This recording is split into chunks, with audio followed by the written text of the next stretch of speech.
தென்னாடுடைய சிவனே போற்றி, என் நாட்டவர்க்கும் இறைவா போற்றி. அனைவருக்கும் அன்பு வணக்கம்.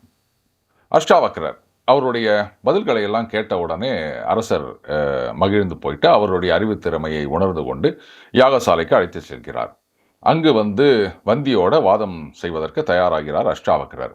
இப்போ வந்தியை பார்த்த உடனே என்ன சொல்றார், இந்த மாதிரி வாதத்துல தோற்கடிச்சு அவங்களை எல்லாம் தண்ணியில முழுகச் செய்த நீ இப்போ ஆத்துல விழுந்து காணாமல் போனவன் மாதிரி போக போற அப்படின்றார். அப்போ வந்தி சொல்றார், இந்த தூங்குற புரியை எழுப்பாத, இந்த கடைவாயை நக்கி கொண்டிருக்கின்ற பாம்பு, அதாவது கடைவாயை நக்கி கொண்டிருக்கின்றதுன்னா இது இந்த விலங்குகளில் பார்ப்போம். பாம்புல எப்படி அப்படின்னா பாம்புடைய நாக்கு எப்போவுமே வெளியில் வந்துட்டு போயிட்டு இருக்கும் இல்லையா, அது சம்டைம்ஸ் சைட்வேஸ்லேயும் வந்துட்டு போகும். அதைத்தான் சொல்கிறாருன்னு நினைக்கிறேன். இந்த மாதிரி கடைவாயை நக்கிட்டு இருக்க பாம்பு, அதை நீ தலையில் மிதிச்ச அப்படின்னா, நம்ம பாம்பை எப்போவும் எப்படி மிதிப்போம், காலால் தான் மிதிப்போம். அது உன்னை கடிக்காமல் விடாது, அதை தெரிஞ்சுக்கோ. நல்ல பலசாலி ஆனாலும் உடம்புல ஏகப்பட்ட பலம் இருக்குது, ஆனால் புத்தி பலம் ஒருத்தனுக்கு இல்லைன்னு சொன்னால் கொழுப்பு எடுத்துட்டு போய் மலையை குத்தினான்னா அவன் கையே பொழந்துக்கும், ஆனால் அந்த மலைக்கு என்றைக்குமே காயம் உண்டாகாது அப்படின்றார். அப்போது அஷ்டாவக்ரர் சொல்கிறாரு, மைனாகத்துக்கு மற்ற மலைகள் போல, அதாவது மைனாக மலை அப்படின்றது மலைகளுக்கெல்லாம் தலைவன்னு சொல்கிறாங்க. வண்டி எடுக்கின்ற காளைக்கு கண்ணுக்குட்டி போல அதை பலத்தில் ஒப்பிடுகின்றார். இந்த மிதிலையின் அரசனுக்கு எல்லா அரசர்களும் கீழ்ப்பட்டவர்களாக இருக்கின்றார்கள். எப்படி தேவரில் அந்த மகேந்திரன், அந்த இந்திரன் சிறந்தவனோ, நதிகளில் எப்படி கங்கை மிக சிறந்ததோ, அப்படி அரசர்களில் நீ ஒருவனே சிறந்தவன் அப்படின்னு அந்த மிதிலை அரசனை பார்த்து சொல்றார். அந்த வந்தியை என் அருகில் அழைத்து வர செய்வாயாக அப்படின்றாரு. அப்போ இவங்க ரெண்டு பேரும் தூரக்கு நின்றுட்டு தான் பேசிட்டு இருக்காங்கன்னு தெரியுது. இப்போ அஷ்டாவக்ரர் அப்படியே கர்ஜனையோட வந்தியை பார்த்து சொல்றார், நான் சொல்ல போகிற ஒவ்வொரு வாக்கியத்துக்கும் நீ பதில் சொல்லணும், உன்னுடைய வாக்கியத்திற்கு நான் பதில் சொல்கிறேன் அப்படின்றாரு. அப்போது வந்தி என்ன சொல்கிறான், அக்னி ஒருவனே, அதாவது ஒன்று அப்படின்ற கான்செப்டில் வரான், அதுதான் பலவாறு மூட்டப்படுகின்றது. சூரியன் ஒருவனே, இந்த உலகம் முழுமையும் பிரகாசிக்கின்றது சூரியன் மட்டும்தான். யமன் ஒருவனே பித்ருக்களுக்கு தலைவன் அப்படின்னு ஒன்று அப்படின்றத பற்றி சொல்கிறார். இப்போது அஷ்டாவக்ரர் சொல்கிறாரு, இந்திரனும் அக்னியும் நண்பர்கள், இது 2 அப்படின்றாரு. நாரதர் பர்வதர் அப்படின்ற 2 தேவ ரிஷிகளும் 2 பேர் தான். அஸ்வினி தேவர்கள் அவங்களும் 2 பேர் தான். ரதத்துக்கு சக்கரங்களும் 2 தான். பிரம்மதேவனால் ஏற்படுத்தப்பட்ட முறை கணவன் மனைவி இவர்களும் 2 தான் அப்படின்றாரு. அதாவது 2 அப்படின்றத அவர் சொல்றாரு.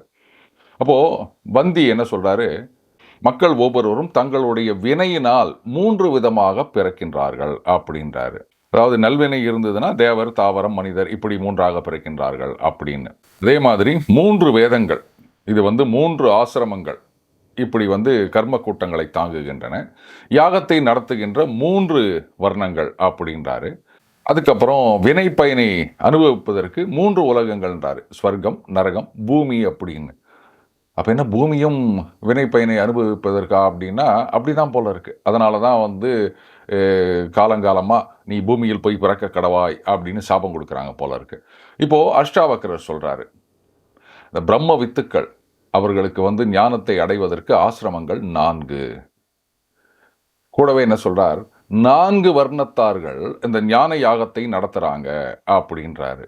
இந்த 1, 2, 3, 4 அப்படின்னும் போது நமக்கு ஒரு சில விஷயங்கள் ஞாபகம் வரலாம். இது நாட்டுப்புற கதைகளாகட்டும், இல்லை இன்னும் சில விஷயங்களாகட்டும்.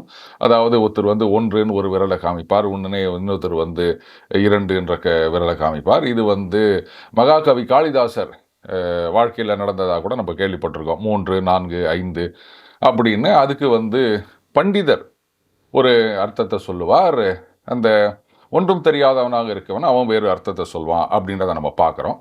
ஆனால் அதெல்லாம் ஒரு மாதிரி தமாஷான விஷயங்கள். ஆனால் இங்கே 2 பேருமே அந்த எண்களை சொல்வதோடு மட்டும் இல்லாமல் அதுக்கு பின்னாடி இருக்கின்ற தாத்பரியங்களையும் கூறுகின்றார்கள். இதற்கு வந்தி பதில் சொல்றார், அக்னிகள் 5, பஞ்சாக்னின்னு சொல்கிறோம் இல்லையா, அந்த மாதிரி. அதே மாதிரி யாகங்களும் 5. அதே மாதிரி சப்தம் போன்ற இவற்றையெல்லாம் கிரகிக்கின்ற இந்திரியங்கள் 5.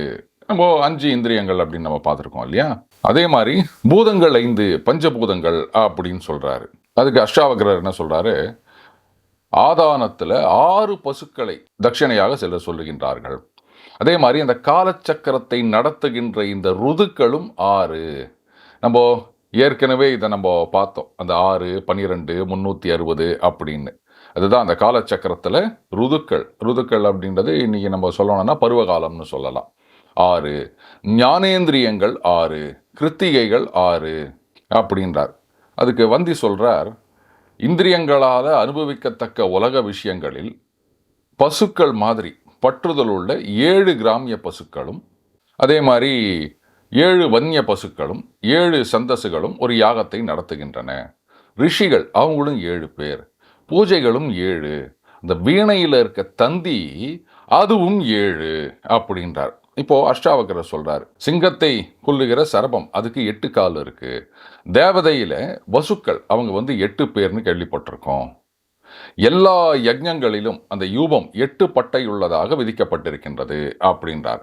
அதுக்கு வந்தி பதில் சொல்றார், இந்த பித்ருக்களை உத்தேசித்து செய்கிற யாகத்தில் சாமி தேனி அப்படின்ற அக்னி மூட்டுகிற ரிக்குகள் 9.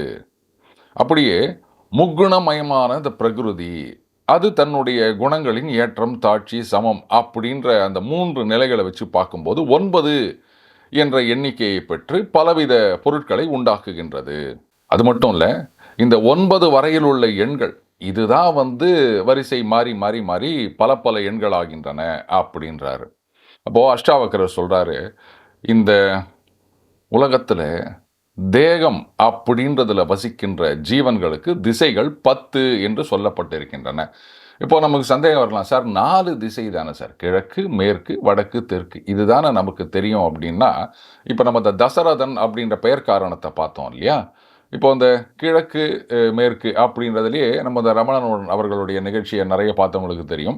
வடகிழக்கு வடமேற்கு தென்கிழக்கு தென்மேற்கு அப்படின்னு 4 இருக்குது. அப்போது 4 4 8. அப்போ மீதி 2 திசை அப்படின்னா அது மேலே கீழே, இதுதான் 10 திசை அப்படின்னு சொல்கிறது.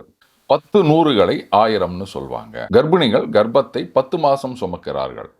தத்துவத்தை உபதேசிக்கிறவர்கள் 10 பேர், தத்துவத்தை நிராகரிப்பவர்கள் 10 பேர் அப்படின்றார். அப்போது வந்தி சொல்கிறார், இந்த ஜீவ பசுக்களுக்கு இந்திரியங்களால் அறியப்படுகின்ற விஷயங்கள் 11. இந்த 11 விஷயங்களே இந்த உலக வாழ்க்கையில் ஜீவ பசுக்களுக்கு யூபங்களாக இருக்கின்றன அப்படின்றார். பிராணிகளுக்கு சந்தோஷம் துக்கம் இது மாதிரியான விஷயங்கள் 11. இந்த தேவர்களில் ருத்ரர்கள் 11 பேர்னு சொல்லியிருக்காங்க அப்படின்றார். அப்போ அஷ்டாவக்கரர் சொல்கிறார், வருஷத்தை 12 மாதங்கள்னு சொல்கிறாங்க. அதே மாதிரி அறிஞர்கள் இந்த உலகத்தில் ஆதித்யர்களை 12 பேர்னு சொல்கிறாங்க அப்படின்றாரு. 12 வரைக்கும் வந்துட்டாங்களா? அப்போ வந்தி சொல்கிறாரு, திரையோதசி இந்த திதி தான் சிறந்தது அப்படின்னு சொல்லப்பட்டிருக்கின்றது. இந்த பூமி 13 தீபங்களால் ஆகியது அப்படின்றாரு. இந்த 13க்கு இவ்வளவு தான் இவரால் சொல்ல முடிகின்றது. ஆனால் இப்போது அஷ்டாவக்கரர் என்ன சொல்கிறார், அந்த 13க்கு இன்னும் சிலவற்றை கூறுகின்றார். இந்த ஜீவாத்மாவானவன் 10 இந்திரியங்கள், அதுக்கப்புறம் புத்தி மனம் அகங்காரம் ஆகிய 13ஐயும் ஆசிரியத்து போகம் அப்படின்ற யஜ்ஞத்தில் நிலை பெற்றிருக்கின்றான் அப்படின்றாரு. இப்போ அவர் வந்தி சொன்ன 13க்கே இன்னொன்னையும் சொல்கிறார் அஷ்டாவக்கரர். இதுக்கு மேலே வந்தியால் எதுவும் பதில் சொல்ல முடியல. ரொம்ப கவலையோட தலைகுனிஞ்சி இருக்கான். இப்போது அஷ்டாவக்கரர் மேலே மேலே சொல்லிகிட்டே இருக்கார். இதை பார்த்த உடனே அந்த சபையில் ஒரு மிகப்பெரிய ஆரவாரம் எழுகின்றது. ஏன்னா இத்தனை நாளாக இந்த வந்தி எல்லாரையும் தோற்கடித்து அந்த தண்ணியில் அமுக்கி இப்படித்தான் பண்ணிட்டு வந்தால் பல வருஷங்களாக நடந்து கொண்டு இருக்கின்றது. ஏன்னா நம்ம அஷ்டாவக்கரருக்கு இப்போ 12 வயசு அப்படின்னு பார்க்குறோம். இவருடைய தந்தை அஷ்டாவக்கரர் கர்ப்பத்தில் இருக்கும் பொழுதே அவர் வந்திக்கிட்ட வாதம் செய்ய போய் தோற்று போயிட்டு தண்ணீரில் அமிழ்த்தப்பட்டவர். அப்போனா பல வருஷங்களாக எத்தனை பேரை இவர் இந்த மாதிரி பண்ணியிருப்பார். அப்படிப்பட்ட ஒருத்தர் வாதத்தில் தோற்று போய் நிற்கிறாரு, கவலையோடு நிற்கிறார் அப்படின்னு பார்த்த உடனே அங்கே இருக்கிற அத்தனை பேருக்கும் அவ்வளவு சந்தோஷம். இப்போது இத்தனை நாள் வரைக்கும் இவங்களுக்கு வந்து அவங்க மனசுக்குள்ள அந்த குமுறல் இருந்திருக்கும். என்ன வந்தி இந்த மாரி பண்றாரே அப்படின்னு. ஆனா அதை வெளிக்காட்ட முடியவில்லை. ஏன்னா அவருக்கு நெறைய செல்வாக்கு இருந்தது. அவர் வாதத்துல வந்து திறமை பெற்று இருந்தார். எல்லாரையும் தோற்கடிக்கிறார். அதனால சொல்ல முடியாம இருந்தாங்க. இன்னைக்கு அவரு தோத்துட்டார் அப்படின்னு சொன்ன உடனே அந்த மகிழ்ச்சி வெளிப்படுகின்றது. இதிலேருந்து நாம கத்துக்க வேண்டிய ஒரு மிகப்பெரிய பாடம் இருக்கு. நாம ஏதோ ஒண்ணு பண்ணிட்டு இருக்கோம். சுத்தி இருக்கவங்கலாம் வந்து எதுவும் சொல்லாம இருக்காங்க. இல்ல வந்து, ரைட்டுங்க நீங்க செஞ்சது நல்லது தாங்க" அப்படின்னு சொல்லிட்டு இருக்காங்கன்னா, அது உண்மையாக இருக்கும் அப்படின்னு எடுத்துக்க முடியாது. ஒருவேளை நாம வந்து தப்பு பண்றோம் அப்படின்னா, அத சொல்ல தயங்கலாம். இல்ல சொல்ல பயப்படலாம். இல்ல அப்படி யாராவது சொன்னாங்கன்னா, நாம வந்து அவங்கள ஒதுக்கி வைக்கலாம். அதனால கூட யாரும் சொல்லாம இருக்கலாம். இதனாலேயே நாம செய்யறதெல்லாம் நல்லது அப்படின்னோ, தர்மமானது அப்படின்னோ நம்ம முடிவெடுத்துக் கொள்ளக்கூடாது. அதுதான் சொல்றது, எந்த ஒரு கருத்தா இருந்தாலும் அடுத்தவங்க சொல்றாங்க அப்படின்னா, இவன் எதுக்கு சொல்றான்? இதுக்கு பின்னாடி ஏதாவது இருக்குமா? அப்படின்றத பின்னாடி பார்த்துக்கலாம். முதல்ல அந்த சொன்ன கருத்து, அதுல உண்மை இருக்கின்றதா? அப்படின்னு ஒரு 3 பெர்சன் பெர்ஸ்பெக்டிவ்லேருந்து நம்ம பார்க்கணும். அது எப்படி? எனக்கு தெரியாதா? வந்து நீ இப்படி சொல்றியே? அப்படின்னெல்லாம் நம்ம வந்து குதிச்சு எழுந்தோம் அப்படின்னு சொன்னா, உண்மை நம்ம கண்களை மறைத்துவிடும். சரிப்பா, யாரா இருந்தா என்ன? அவர் ஏதோ சொல்றாரு. இது சொல்றது என்னன்னு தான் நம்ம யோசிச்சு பார்ப்போமே! இதுதான் ரொம்ப ரொம்ப முக்கியம். இப்போ அஷ்டாவக்கரர் சொல்றாரு, "அரசனே, இதோ இந்த வந்தி தான். ஒரு காலத்துல வந்து ஏராளமான பண்டிதர்களான பிராமணர்கள், அவரெல்லாம் ஜெயித்து, இவரெல்லாம் வந்து தண்ணீல அமுக்கிட்டான். அப்போ அதே மாதிரி இந்த வந்தி இப்ப தோத்துட்டார் அப்படின்றதுனால, நான் ஜெயிச்சுட்டேன் அப்படின்றதுனால, இவரு இத்தன நாளா என்ன முறைய ஃபாலோ பண்ணிட்டு வந்தாரோ, அதே மாதிரி இவர வேகமா கொண்டு போயிட்டு தண்ணீல அமுக்கு" அப்படின்றாரு. அப்போ வந்தி சொல்றாரு, "ஜனகராஜனே, நான் வந்து வருணனுடைய புத்திரன். இந்த யாகசாலையில உன்னோட யாகம் இங்கு நடக்கும்போது, வர்ண லோகத்துல 12 வருஷங்கள் நடக்கிற மாதிரி ஒரு சத்திர யாகம் நடந்துட்டு இருந்தது. அதுக்கு வந்து சிறந்த பிராமணர்கள் வேணும் அப்படின்றதுனால, நான் தான் அவர்களை அனுப்பி வைத்தேன். அவங்கள வந்து நான் ஜலத்துல அமுக்கினேன் அப்படின்னு சொன்னா, அவர்கள் வந்து உயிர் துறந்து விடவில்லை. இப்பதான் சொல்றான் வந்தி. அவங்கள்லாம் அந்த வர்ணலோகத்துல நடக்கின்ற யாகம். அத பார்க்கறதுக்காக போயிருந்தாங்க. நான் தான் அவங்கள வந்து தண்ணீல அமுக்கினேன். இப்போ அத்தன பேரும் திரும்பி வருகின்றார்கள் பார் அப்படின்றாரு. அடுத்தது இன்னொன்னு சொல்றாரு. யாரால நான் என் தந்தைய போய் சேரப் போறேனோ, அந்த அஷ்டாவக்ரரை நான் பூஜிக்கிறேன் அப்படின்றாரு. அது என்ன என்னுடைய தந்தையை போய் சேரப் போகிறேன் அப்படின்னா, அது வேற ஒண்ணும் இல்லங்க. இப்போ அஷ்டாவக்ரர் சொல்லியிருக்காரு இல்லையா? இவர் இத்தன நாள் பண்ணா மாரி இந்த வந்திய பண்ணணும். இவர வந்து தண்ணீல அமுக்குங்கோ அப்படின்னு. அப்ப அந்த தண்ணீல அமிழ்த்தப்படும்போது, அவர் வந்து வருணலோகத்துக்கு போகின்றார். இவர் ஏற்கனவே சொல்லியிருக்கார்ல, நான் வந்து வருணராஜனுடைய மகன் அப்படின்னு.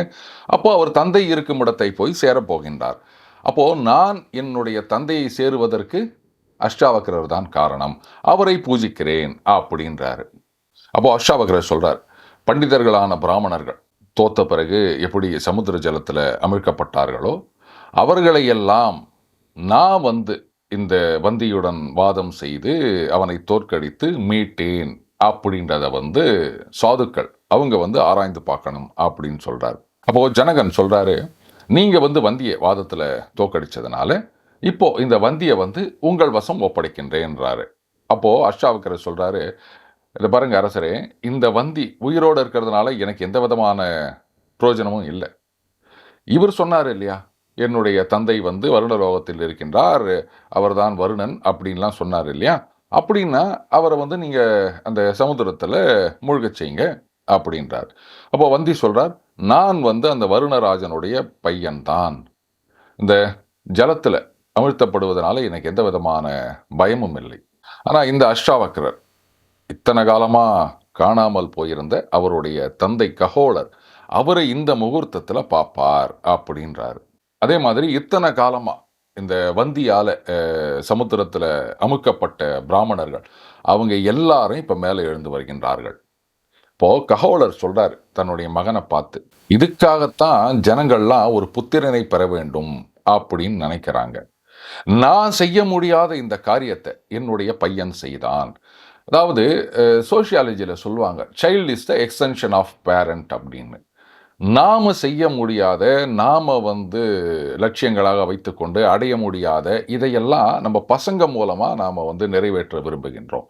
எப்படி வந்து ஒரு வாழை குலை தள்ளினா அதனுடைய வாழையடி வாழையா அப்படின்னு சொல்கிறோம் இல்லையா, அந்த மாதிரி நாம ஒரு அளவுக்கு தாங்க நம்ம உயிரோட இருக்க முடியும். நான் காலங்காலமா 1000 வருஷம், 10,000 வருஷம் இல்ல சாவே இல்லாம நம்ம இருக்க முடியுமா? ஆனா, குழந்தைகள் அப்படின்னு வரும்போது, நம்முடைய வாழ்க்கை நீட்சி அடைகிறது அப்படின்னு நெனைக்கிறோம். அப்போ நம்மால செய்ய முடியாதது, நம்மால அடைய முடியாதது, நாம அனுபவிக்க முடியாதது, இதையெல்லாம் ரைட்டுப்பா வயசாயிடுச்சுப்பா, இனிமே நம்ம பசங்களாவது அனுபவிக்கட்டும் அப்படின்னு நெனைக்கிறோம். இதுதான் அந்த குடும்பம் அப்படின்றதுடைய ஒரு அடிப்படை. அதுக்கப்புறம் வந்தி அந்த கடல் நீர்ல அவனே போயிட்டு முழுகி விட்டான். இப்போ அஷ்டாவக்ரர் என்ன பண்றாரு, தன்னுடைய தந்தை, அதுக்கப்புறம் மாமன் ஸ்வேதகேது அவர்களோட அந்த ஆசிரமத்துக்கு திரும்பி வருகின்றார். இப்போ ஆசிரமத்துக்கு வந்த உடனே அஷ்டாவக்ரர் தன்னுடைய தாயான சுஜாதை பக்கத்துல நிக்கிறாரு. அப்ப கஹோலர் சொல்றாரு அஷ்டாவக்ரரை பார்த்து, இந்த சமங்கா நதியில நீ உடனே குளிச்சுட்டு வா அப்படின்றாரு. அதே மாதிரி தந்தை சொல் மிக்க மந்திரம் இல்லை அப்படின்னு அஷ்டாவக்ரரும் அந்த சமங்கா நதியில குளிக்கிறாருங்க. குளிச்சுட்டு அந்த நதி தண்ணியிலிருந்து எழுந்து வெளில வருகிறார். அவர் உடம்புல 8 கோணல் இருந்தது. அதனால தான் அஷ்டாவக்ரர்னு சொன்னாங்க. ஒரு கோணலும் இல்லை. அப்படியே தேஜஸுடன் அவர் காட்சியளிக்கின்றார். இப்போ லோமச மகரிஷி சொல்றார், "இதுல ஸ்நானம் செய்கிறவன் பாவத்திலிருந்து விடுபடுகின்றான். நீயும் உன்னுடைய சகோதரர்கள், மனைவியுடன் இந்த நதியில் பிரவேசிப்பாயாக" அப்படின்றார். மீண்டும் அடுத்த பதில் இணைந்திருப்போம். வணக்கம்.